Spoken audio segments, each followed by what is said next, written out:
Okay. So we've used the terms niche and specialization. So some people use them interchangeably. I don't think you do. Tell me what you think the differences are and the best way to kind of define them and their each pros and cons. Yeah, I mean, so I do tend to use niche and niching down and specialization. I think that a lot of people know what niching down is, and that is the thing that some people are advising them to do. I think people are less familiar with thinking of it or calling it specialization. For me, specialization is how I think about it, but I know that that's Mhm, not the most popular term. Other people will call it positioning. I mhm, think, regardless of how you call it, it's all the same thing. It's about picking either one problem area or one type of client or one type of platform to work on, or some combination of all of those. And so if we were to look at the different types of call it specialization, we'd say that's horizontal specialization, vertical specialization, or platform specialization. And there are other ways to do it as well. mhm. But if you kind of if you just take those, you can look at those and say, well, these are some options for me to consider. If we take the simple one, the platform specialization, that's an interesting one to look at.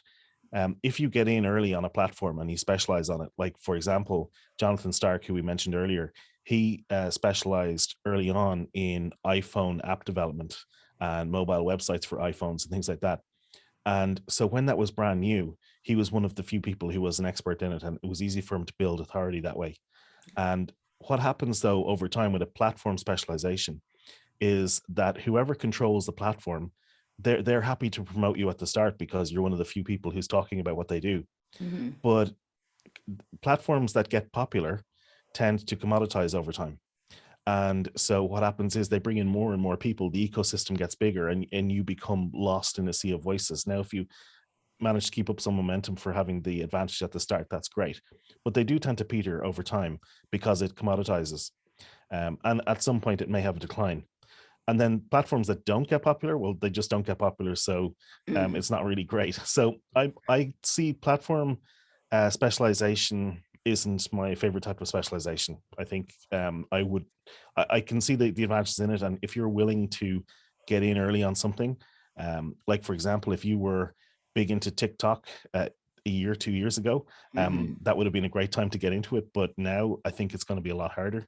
Mhm. Um, the other types of specialization are horizontal and vertical.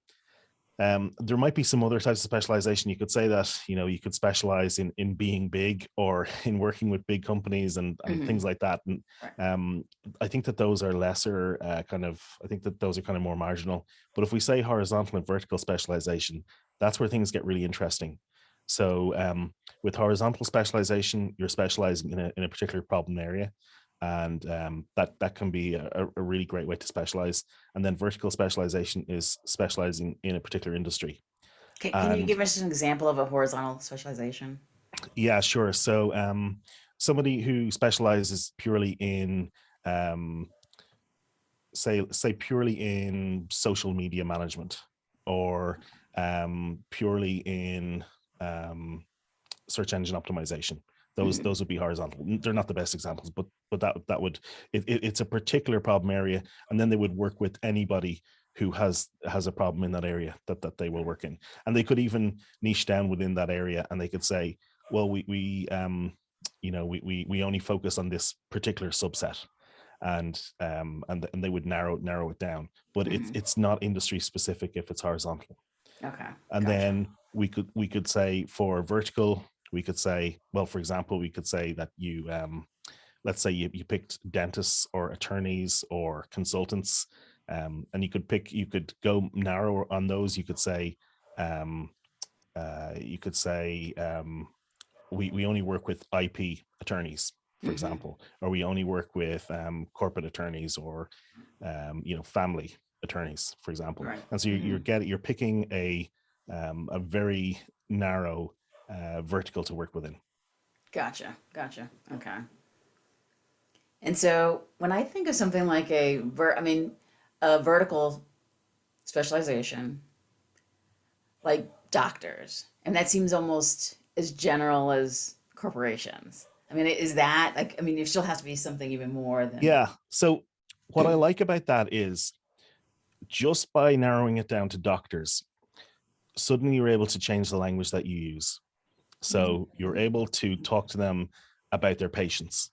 Oh, And okay. other businesses don't talk about their clients or their customers as patients. Right. If you're talking to hotels, they call them guests. If you're talking Mhm. to consultants, they call them clients. If you're talking to doctors, they call them patients. So, Got it. I'm sure there's industry out there that call them service users or, Hmm. consumers. So we have this language that goes along, particularly within industries. And as you niche down, you can learn all of the language that they have within an industry. Gotcha. So I think that is a big advantage of vertical specialization because you are talking their language literally. Another big advantage of vertical specialization in particular is that your clients tend to congregate. Mhm. So they tend to have trade shows, they tend to have trade magazines, industry associations, they sometimes have regulatory bodies. There's all of these industry kind of in insider things that you can join, you can attend, you can become an associate member of trade organizations. There's just so many different things that you can do. One example of this was a guy called Wolfram Moritz who was on my podcast, I think episode 6 or 7, and one of his clients was the energy sector organizing body in Germany. And so because he works with that organization, a lot of the actual energy companies learned about him and started working with his firm. Mhm. And it got to the point that they became the de facto default for a lot of the energy sector in Germany, to the point that they actually beat out one of these massive big four corporations. So they had 6 or 7 staff, and their competitor had 300,000 staff. And yet Wow. they won. They beat them out for the contract because Mhm. they had this specialized insider knowledge. Yeah, I know that in I think David C. Baker in the what is it the business of expertise, his Yeah, book. that's it. Yeah, yeah, he talks about how, to be small in order to compete, you have to have that super tight niche specialization. I think I think he's Yeah, talking about and specialization in that one. that's what it allows you to do. It allows you to punch above your weight Hmm. because what Wolfram said to me, he said, "Look, we had I know 6, 7, or 8 staff, and this corporation had 300,000 staff, but we had 6 or 7 people who were focused in this one area, and they Hmm. only had 2 that were focused in this area. So we actually had more. We were bigger than them Ah, when it came to the important details, you yeah. know." But they also had other things like, for example, their work, they published a report, and that became the de facto standard used by the European Union, by the EU, when it Hmm. came to making decisions about the sector. And all of that came from being specialized in that niche, in that area. So there's just such massive benefits to that vertical specialization, that but the thing is, anybody listening to this thinking, oh yeah, but you're ignoring all of the negatives. The negatives, there's a lot of fears associated with specialization. Yes. The big one is, look, you're turning away opportunity. Hmm. When you go from the bigger pool to the smaller pool, yes, you're going to a smaller pool. There's going to be less opportunity there. But the thing is, it's easier to get that opportunity because you become the big fish in the small pond. Right. And there's so many different benefits to that. You can uh, you can develop this deeper expertise because you're doing this pattern matching. Hmm. You are working with the same types of clients on the same types of problems over and over again. And so you develop this pattern matching where you see things, you start to get these deeper insights. You're not learning on every project. So what happens is you're able to reuse what you're doing. And in fact, I'm sure it's going to be easier for you to create intellectual property assets as well. So I'm sure Absolutely. that's I something you'd love be that you interested in. mentioned that. Yes, absolutely. Yes. So So, yeah, I I think mean, there's great advantages to it. A lot of people look at the disadvantages, but the advantages are huge. You can build authority because it's very hard not it's very hard to build authority when you are mhm. working as a jack of all trade. You're moving from one thing to the next all the time. Um, And is it the you very can't, definition of authority baked into it? yeah, Um, the you know, recognized authority in their field. It's even yes. in the wording that we use. Yes. Right. Um, Everybody is a competitor when you are a generalist because Mhm. you do what they do. So Right. whereas when you specialize, You can partner with people who are very, very close, but marginally different offerings, and you can partner with them. And so you don't view everybody as a competitor. You can have a more abundant mindset in how you approach things. You can build an audience because you're not moving from one problem to another. Your latest posts are relevant for them, because if you're generalist, your latest posts are probably not relevant to your older audience anymore. Right. And just creating that content becomes easier because you're writing it for one group of people with one problem. So yeah, there's a lot of benefits to niching down, Mhm. and that's not including even the stuff that comes from just kind of economies of scale, and just becoming more efficient at what you do because you're working on the same types of project. You're Mhm. probably working with less contractors. If you work with subcontractors, you probably need a smaller pool of them because you're going to be working on the same types of projects over and over again. Your workflow improves, your profit margins get better. As you become known as an authority, you can charge more. You will get more inbound leads, build your authority, which allows you to do things like change your business model. So you can move maybe to a more education-based business model, which allows you to scale. Mhm. So yeah, have I Those have I are there's sold a you on that? ton of them, and still there's a lots and lots of resistance, which you've mentioned. Like Yeah, how, the yeah, the fear is the fear. resistance. I mean, Yeah. it's not even that long ago that and it was a lawyer, by the way, who is one of these generals, because I wish I could remember the term, but I think it's called like a front door lawyer. Like, see that you work with anyone who walks in the front door, you just like, you got wills, divorce, traffic violation, whatever it is, you don't turn away. And that's that almost, I guess that's the scarcity mindset as well. Yeah. Um, But so, would you want to hire somebody like that? yeah, I know. Would you want to go, if you were at a conference, would you want to go to listen to a person who is jack of all trades speak? Mhm. Like, what Yeah, are they going to be talking about? Who knows? right, And do they even know what they're going to be talking about? Do they know the subject inside out? Do they right. have a deep expertise? Do they have insights that might be interesting? Yeah. And how will they know? Like, if it's like if they do one of these types of engagements a year, like, what do they know about it? Yeah, Yeah. yeah. Uh, I know there's a lot of fears, and if somebody's really interested in this, go check out the Specialization podcast, because I talk a lot about the fears there. Like, some of the fears are, I'm going to get bored, mhm, and that doesn't really happen. Nobody I've ever talked mhm, to has mhm. gotten bored. Yeah. Um, the biggest fear is going to be lack of opportunity, and Hmm. the most realistic fear, I think, is lack of opportunity, but that doesn't really happen. What happens is, as you become better known, much more opportunity opens up to you. So that mean like you have chosen a niche and or specialization that's just too small. Like it's just like there's two of them in the nation, and Yeah, so is I that heard kind of Jonathan start talking about this in his podcast, and he said, nobody he's ever talked to. He said, I think he had one person. hmm People generally under specialize rather than over specialize if they are hmm niching down. It's very rare that people go too niche. right, right. Yeah, I just remember when you were talking before about the jack of all trades. Is I don't know why I always have these restaurant analogies, but when I go to a restaurant that has like a menu that's like pages and pages long, I'm like, we're in the wrong spot. Like I just know none of it's going to be good. It's just get Yeah, absolutely.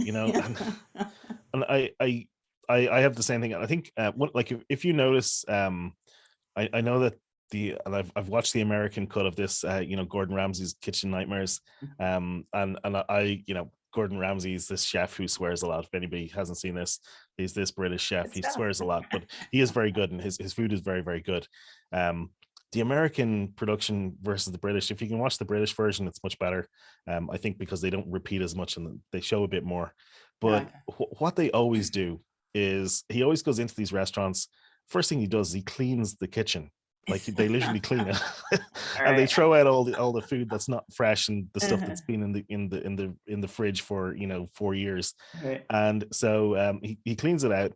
Then he simplifies the menu. He says, okay, you've got 45 different types of sandwich on your menu. We're going to make 6 different offerings for lunch, and that's it. And Yes. they tighten it up, Hmm. and so, like, that's part of what they do. They Hmm. also clean. They usually refurb the place and that as well. But that was really interesting for me, is that they always tighten up the menu a Yeah. lot. So Yeah. yeah, I think that's important. And so that's kind of what you're doing here, is you're tightening up your menu if you niche down. Yeah.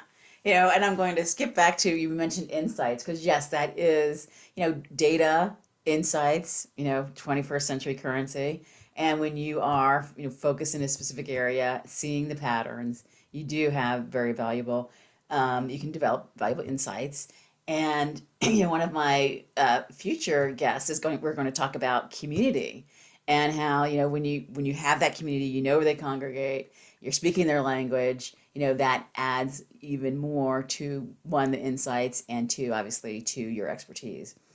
So we wanted to talk about referrals and that referrals are dangerous. Tell me why. Okay, so this referrals are what you do when you're not niche down, when you're a generalist.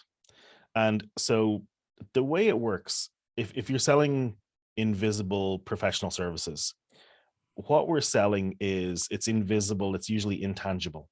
So people can't pick it up and kind of knock on it and kind of get a feel for the build quality. And quite often, the people that you did the work for, they don't want to talk about it because they're embarrassed by it, or they don't want their competitors to know what they did, or Mhm, they just don't want to talk about it. So it's very hard for people to know what they're going to get when they're working with you. mhm, As well as that, you're not selling a bar of chocolate. So you're selling something where it's going to be a relationship. So they're going to be working with you for a period of time. So they've got to like you and know you and trust you. mhm. And so all of these factors go into making what we sell more difficult to sell. They need to have a lot more trust in you. Right. Usually it's risky as well. Quite often it's expensive. Mhm, And so the amount of trust that our clients need in us, the bar is much, much higher than in other industries and other types of business. And so we have to create trust. We mhm, have to create a huge amount of trust. And that's like the currency. And so one way to do that is to get a referral from somebody who knows you. And okay, Jack referred me to Aaron, so I know that I know Jack and I trust Jack. So he's saying Aaron's good. So he's passing his trust. And so I'm going to trust him that you're good. And so the trust is passed with the referral. And there's different amounts of trust. You might say, well, look, I've never worked with her, but I've heard good things. And so that might downgrade the trust level, or he might say, I trust you with my life, power of attorney, that's so right. there's different levels of trust as well. So that's what a referral really is. And this is where authority can substitute for it. And this is where, doing stuff like, I'm on this podcast, and I'm building trust with the audience who are listening here. I Right. hope in them listening to me, um, they're building trust. You're building trust in this person knows what they're talking about, but also that I would like to work with them for a period of time, because that's important as well. Because again, it's not this transactional thing, it's a relationship that you're entering into. So referrals are kind of the default. Referrals are what everybody does when they're a generalist, because you can't do inbound marketing as a generalist, because you don't have a specialization. You're not an authority. Mhm, So what can you do? Well, I mean, you can't really put up billboards for your firm, for your business. That's not going to build any trust. People aren't, it's not going to work for you. It might work for McKinsey or somebody, but it's not going to work for you, right. um, because they already have that brand built up and things like that. So referrals are the default. The problem is, if you don't have let's say you went to Harvard and you got an MBA in Harvard, you may have an amazing network from, being at college there, and the networks that you build up there. But some people don't have those huge networks, or some people live in smaller towns. Some people live in different places. I live in the rural west coast of Ireland, so I didn't really have a huge referral network from that. And then the other thing is, if you change what you're doing, you reduce the size of your referral network as well, or you don't have a referral network. Or what happens is you have a referral network from your old work, Mhm, from your old types of projects, but you're not getting referred the type of work that you're doing now. right. And so your older referrals are no use to you. Mhm, Or sometimes people will just give you bad referrals. mhm, And like I get from when I was in a startup business network in Dublin. I still sometimes get referred startup businesses for websites, Hmm. and they're nightmares for Yes. websites. They're low budget, and also they tend to pivot and change all the time. So they need lots of changes, and they haven't worked with web designers before. So they're not a good client. So you can get referred bad clients. So and they can just be dangerous to rely on. Hmm. Referral networks, when you're in your first couple of years of business, it can work really well because your whole network is rooting for you. They're all Hmm. saying, "Oh, Erin's just gone out on her own. She's looking for." But what happens over time is that dries out. That gets tapped out, Right. and so your referral network starts to pass you less work, and then you have to go into, okay, how do I get more? So what can you do? Well, one thing you can do is you can work on getting more referrals, but sometimes that can feel a bit tacky. Are you asking for referrals? How Right. does that work? For me, the inbound route is far superior, which is to build your authority, become known for something, and have people find you, have people listen to you on podcasts, have people read your ebooks, have people listen to your podcast or watch your social media videos, and then say, you know what, I want to work with that person. They get to the point where they know that you can do what they need, and they want to work with you. Hmm. Right. Yeah, you mentioned, the reasons, that it's unsustainable to try to sustain a business on referrals.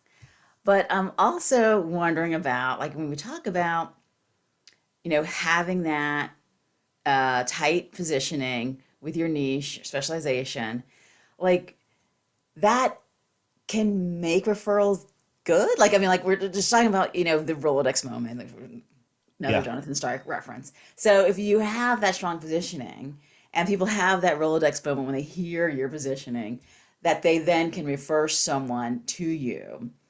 So then, I guess it's almost like which one comes first, the positioning, therefore the good referrals, or but it may kind of transform, one, you don't need the referrals anymore because you got the inbound, the authority to get the inbound, but you get the benefit of getting good referrals instead of getting these bad referrals, which can be, or, inexact referrals, maybe I'll put them that way. Yeah, yeah, absolutely. I mean, if Hmm. like once your positioning becomes clear, and Hmm. and your positioning also, by the way, it develops over time, and Hmm. it like I think that you should revisit your positioning statement, which I kind of see this as the fulcrum of your marketing. Hmm. This thing that's the core part of your marketing is your positioning.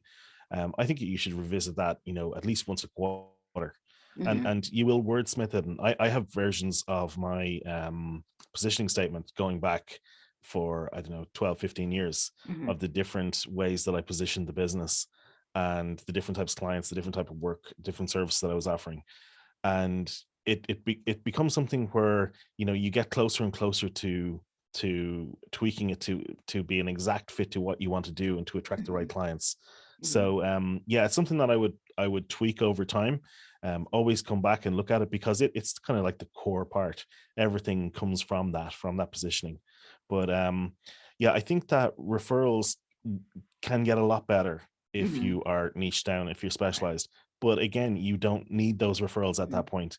And Right. even then, what a lot of people find is, a lot of the authorities I've spoken to, um, what they find is they bat back the referral and say, I would love to work with you, but go watch these 6 videos first, because then you'll know what you need. Because the inbound leads are superior because they're Right. already educated.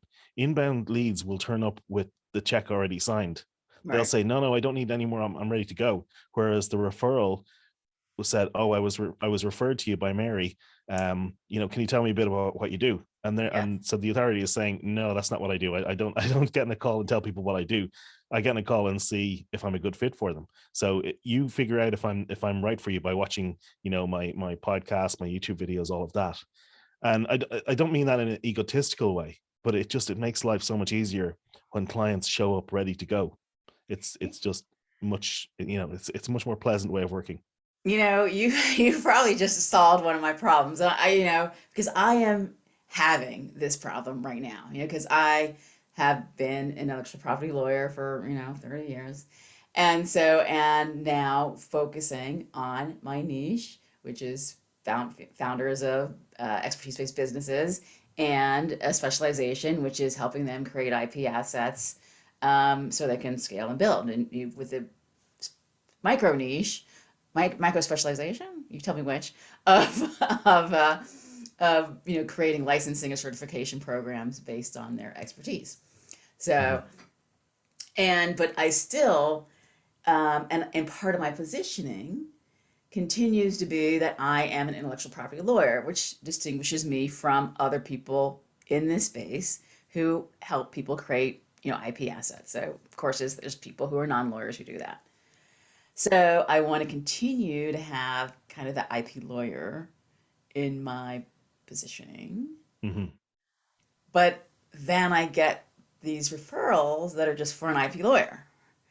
And so I've been like having a really high. In fact, I got one today where someone's like, "Oh, so and so has an IP problem. Talk to Aaron." I'm like, "Oh," and I Well, can I simplify. think because I'm gonna interpret that as a question. So I think that what you could do is reconsider your positioning statement. Mhm, And if you go with a format of "I help these people solve this problem," then that gets away from talking about the IP lawyer part very mhm, strongly. mhm, So you could say I'm an IP lawyer who helps X get Y, right? mhm, So I'm an IP lawyer who helps women founders of tech companies to develop their intellectual property assets into a licensing. Oh, mhm. sorry, I don't have the rest of Yeah, that, yeah, but yeah, yeah. you No, will, no, that's right? So by saying it like that, you're getting very clear, and you can put that on your LinkedIn profile, you can put it on your Twitter profile, you can put it, wherever your socials are, Mhm, and that will be really really clear. Is like, okay, I help these people. And yeah, like one of the things when you niche down, you specialize, you will get referrals and you will get people who are outside of your specialization. And that's okay. You can choose. There's no specialization police who are going to come along and stop you from working with them. If you want to mhm. work with them, go right ahead.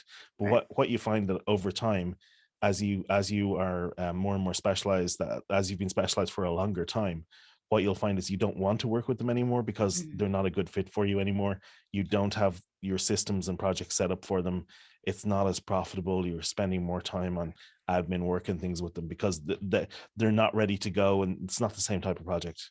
mhm, So I do very very few websites these days. I think I do about one a year now, mhm. whereas I would have done maybe 60 or 100 in a year a couple of years back.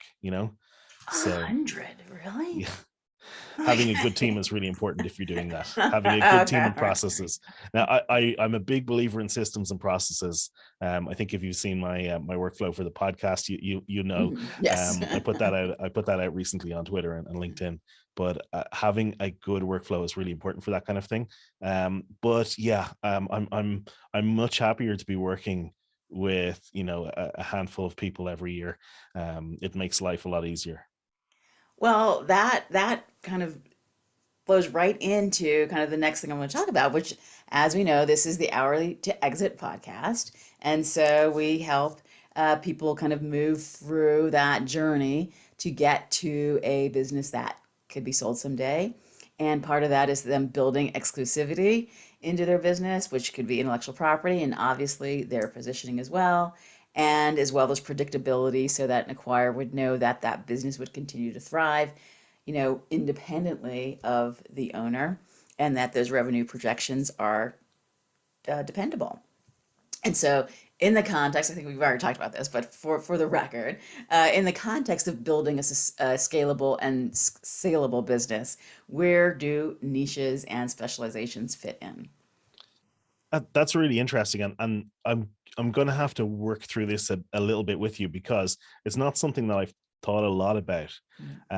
What I'll say is I do think that, so the way I think about my own business, I don't intend ever to stop or to sell it.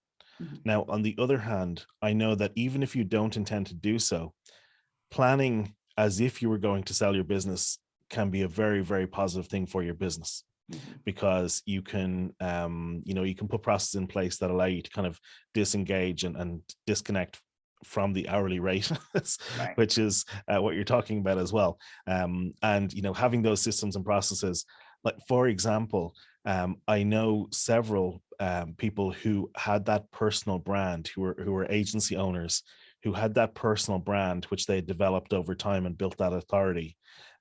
But they managed to take that personal authority and they kind of managed to segue that into the business authority.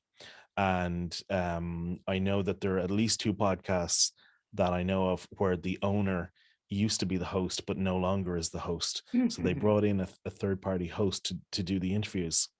Now, you have to have the right people for that, particularly for something, like podcast interviews and Right. things like that, where it is personality based. But I'm sure that you can start out, building a personal authority, but focus that a lot on the business. If you look at Blair Enns with Win Without Pitching, I think that Mhm. he does this really well, where he has transitioned his personal authority into the business Mhm. and into I think it's got to come back to integrating those intellectual property assets, right? Yes. Mhm. Because you're taking the knowledge and you're turning it into frameworks. So yeah, I think what you're talking about is really important in that. Yeah, yeah, absolutely. So are you saying, well, this is a very meta podcast for, by the way, because, I am an expertise founder of an expertise-based business, and I do plan to build it to hopefully sell someday. And then you, of course, are a founder of an expertise-based business, but you have said that you're not planning to sell it someday? Yeah, I mean that's not my plan, but who knows? What will happen if you want to do something different? Yeah, I think I heard somebody talking about, even if you don't plan to sell your business, what happened if you got sick, Mhm. or what happened if you just want to, go on a long vacation, a 3-month vacation or something? If you Right, had put those things in place to allow you to do that, it'll work for you, right, but like, who wants to have a business where you need to be there 24/7? right. It doesn't sound nice. I want, and I already have, to some extent, got the situation where I don't need to be in the office and I could step out of the office for a week. Hmm. Things would keep ticking over. I don't know. I know I could take a 2 or 3 week break with foreplanning. Hmm. But anything longer than that, and I'd be need to get on the phone or get an email.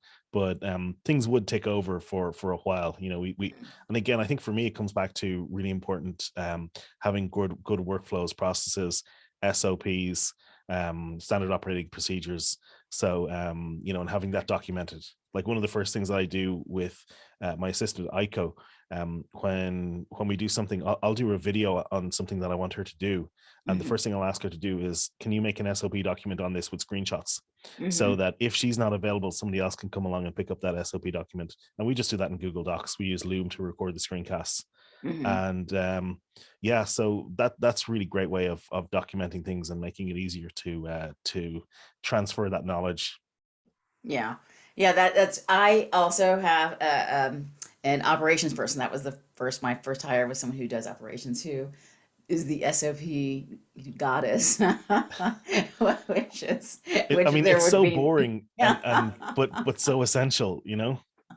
Absolutely, absolutely. And it Yeah, is game changing. yeah, It yeah. literally, I mean, life changing, game changing, business changing, to have those pieces in place. And I still work on that on my kind of traditional legal work, which is all just, Erin doing what she's always done. And it's all in my head, and I just do it, and not having, done this for too long without having any processes in place.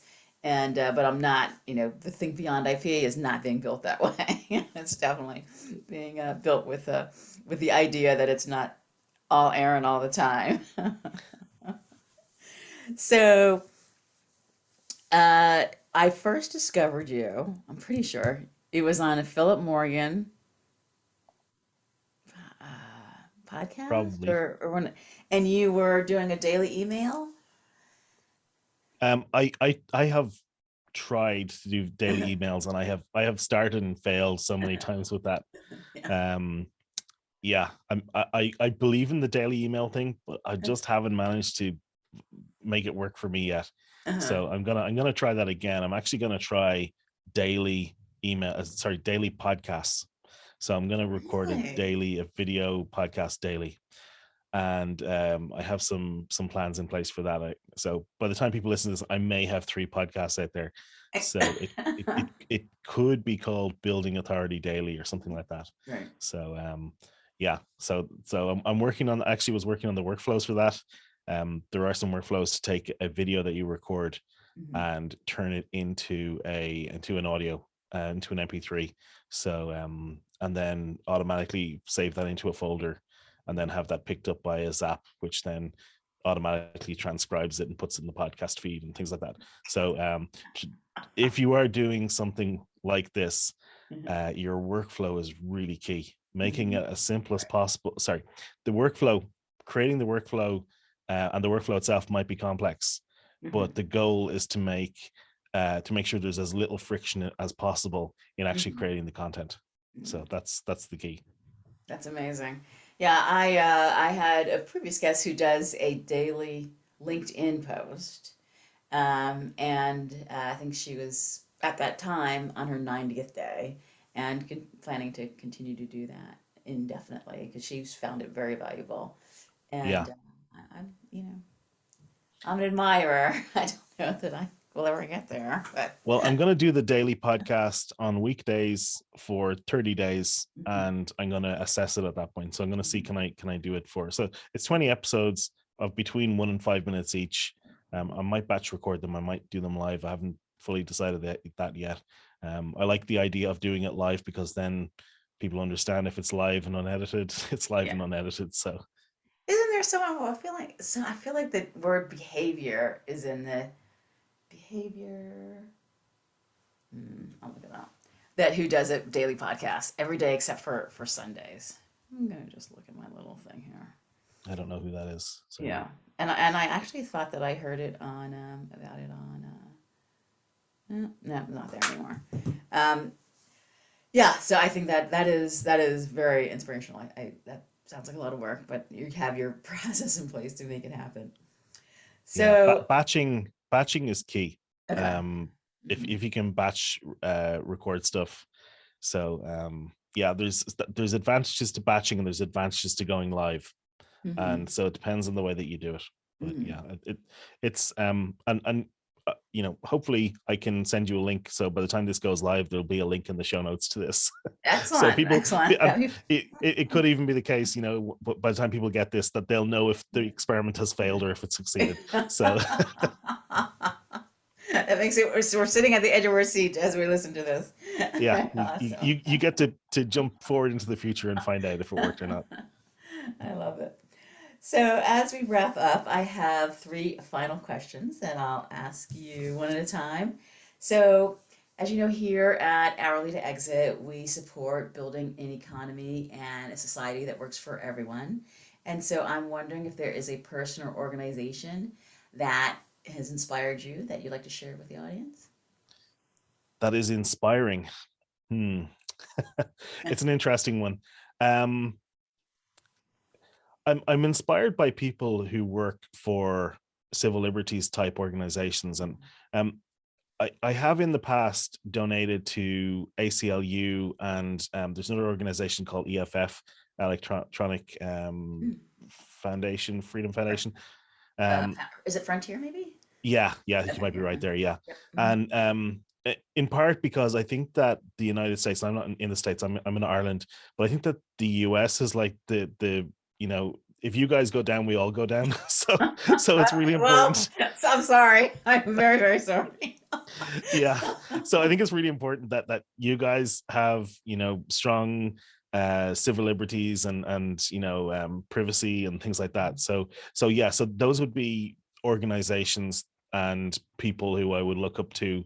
I think that's very important. So I grew up reading a lot of George Orwell and Aldous Huxley and things like that. So Mhm. yeah, a lot of dystopian sci-fi is in Yes. my youth.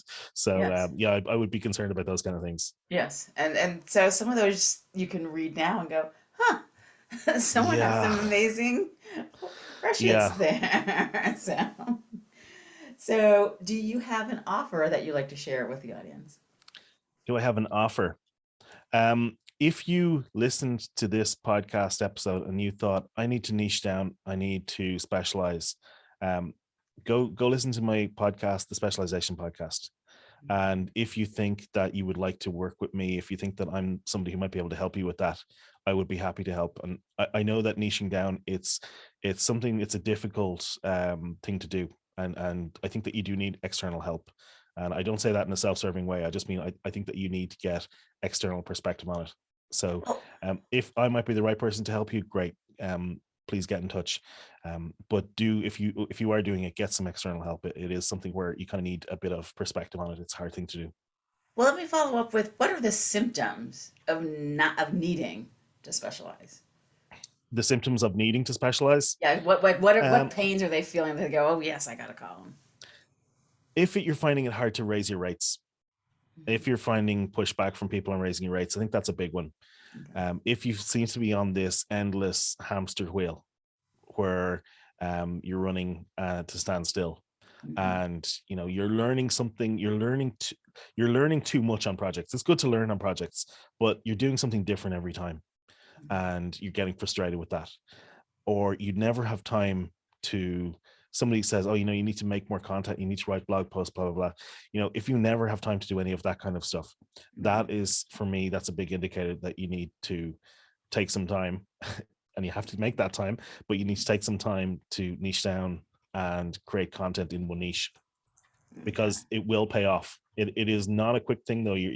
This, like turning a tanker ship or something. It takes time. You have to turn the ship, and it can take, if all goes really well, and you make decisions quickly, you could possibly do it in 6 months, but it Mhm. could take longer than that. Mhm. Yeah, I will say it has been a process for me and continues to evolve. But it is a Yeah. hugely valuable thing to do. Absolutely. So, where can people find you? I know you mentioned your podcast. I know you have other online Yeah, presences. so I mean, if you look for the recognized authority, and that, by the way, is not me claiming to be a recognized authority. That is me saying this is the goal. This is what I want to help people get to, is to become a recognized authority in their field. If you look up the recognized authority in your podcast app, you will find the all of there's about 60, or probably by the time you listen to this, there could be 70, 80 episodes out there. Episode number 16 is the one with Aaron, Yeah. and it's called How to Leverage Your Expertise with Intellectual Property. So you can find that by looking up Aaron Austin, the recognized authority, in your podcast app. And that's a great episode to go listen to. Well, I thank you for that title. Sometimes I've been a guest on podcasts, and the title, I'm like, huh, where'd that come from? I'm going to give you an insider podcast tip now. Yes. Um, Writing the titles is difficult and time consuming. And so now I have, in my podcast guest intake form, I asked them to provide a suggested title. So Ah. I didn't do that at the time with you. So I wrote that myself, but I have now made life a lot easier myself. I don't always use the title they suggest. Sometimes it's too long or too short, but it does make it easier. The more you can make and again, this comes back to systems and processes, right? The more you can make your guest intake form do the hard work for you, the more information you gather there, the less you have to do later. Well, I love that. So, would you like to give me a title for your episode? How to niche down your expertise business. All right, we heard it here. Well, thank you so much. This has been so delightful. So much good stuff in this. Thank you for Um, having me on. It's a real honor to be the first guy to be on here. So thank you. yes. Yeah, well, thank you. And yeah, hopefully we will do this again soon. Absolutely. All right, thanks. Thanks, Aaron.